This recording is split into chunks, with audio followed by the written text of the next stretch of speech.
పాపినైన నన్ను చూచి పలకరించినాడమ్మా, పాపినైన నన్ను చూచి పలకరించినాడయ్యా. అంతలోనే యేసు ప్రభు మా ఊరు వచ్చాడమ్మా, అంతలోనే యేసు ప్రభు మా ఊరు వచ్చాడయ్యా, మా ఊరు వచ్చాడయ్యా, మా ఇంటికి వచ్చాడయ్యా, మా ఊరు వచ్చాడమ్మా, మా ఇంటికి వచ్చాడమ్మా. నా బ్రతుకు ఇంతేనని చింతపడుచుంటినమ్మా, నా బ్రతుకు ఇంతేనని చింతపడుచుంటినయ్యా.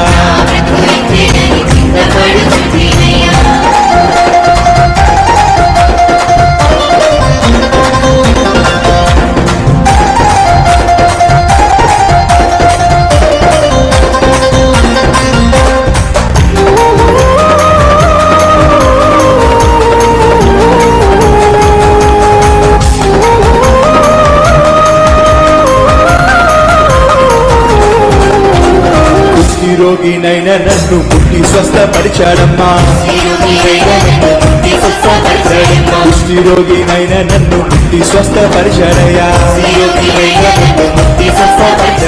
అంతలోనే యేసు ప్రభు మా ఊరు వచ్చాడమ్మా,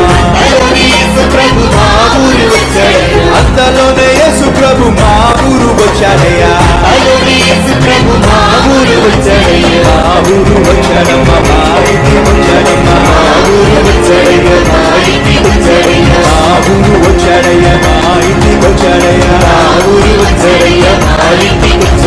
నా బ్రతుకు ఇంతేనని చింతపడుచుంటినమ్మా, నా బ్రతుకు ఇంతేనని చింతపడుచుంటినయ్యా.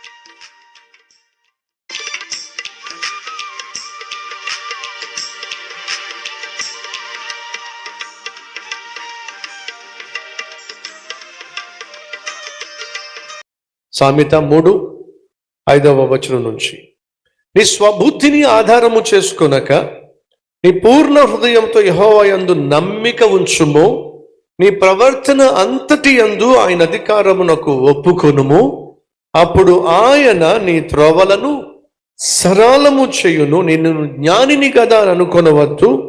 యెహోవా యందు భయభక్తులు కలిగి చెడుతనము విడిచిపెట్టో, అప్పుడు నీ దేహమునకు ఆరోగ్యము, నీ ఎముకలకు సత్తువ, నీ రాబడి అంతటిలో ప్రథమ ఫలమును, నీ ఆస్తిలో భాగమును ఇచ్చి యెహోవాను ఘనపరచు. అప్పుడు నీ కొట్లలో ధాన్యము సమృద్ధిగా ఉండునో, నీ గానుగులలో నుండి క్రొత్త ద్రాక్ష రసము పైకి పొరలి ఆరును. యెహోవా యందు భయభక్తులు కలిగి ఏం చేయాలట? చెడుతనమును విడిచిపెట్టో. అడుగుతున్నా, నీలో చెడుతనము ఉందా లేదా? నీలో అపవిత్రత ఉందా లేదా? నీలో లోకాశలు ఉన్నాయా లేదా? నేత్రాశలు ఉన్నాయా లేదా? శరీర ఇచ్ఛలు ఉన్నాయా లేవా? అవి ఎంతకాలం నీలో ఉంటే అంతకాలం నీతో సమస్యలు ఉంటాయి. ఎప్పుడైతే వాటిని విడిచిపెడతావో దేవుడు అంటున్నాడు, ఏమంటున్నాడు? యెహోవా యందు భయభక్తులు కలిగి చెడుతనము విడిచిపెట్టుము. 8వ వచనము. అప్పుడు, ఎప్పుడు?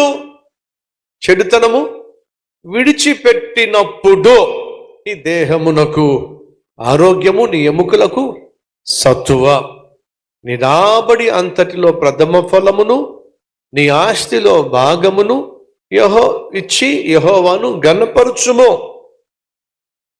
అప్పుడు నీ కొట్లలో ధాన్యము సమృద్ధిగా ఉంటుంది.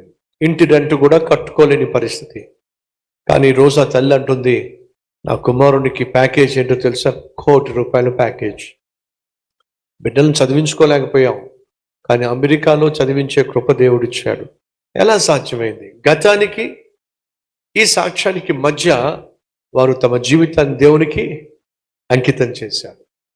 దేవుని పట్ల భయభక్తులు కలిగి జీవించడానికి తమను తాము అప్పగించుకున్నారు. ఎప్పుడైతే దేవుని పట్ల నమ్మకాన్ని ఉంచారో ఇంట్లో ఏం జరిగింది? అద్భుతం జరిగింది. 5 నెలలుగా పడి ఉన్న భర్త లేచి తన పనులు తాను చేసుకోగలగడం.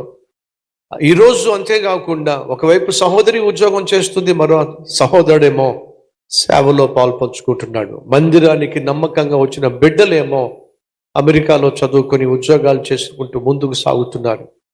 సహోదరులు, నీ కుటుంబం కూడా ఇలా దీవించబడకుండా ఎందుకు ఉండాలి? ఎంతకాలం అలా ఉండాలి? ఈరోజు నువ్వు కూడా నీ జీవితాన్ని సంపూర్ణంగా దేవునికి అప్పగించు. రండి.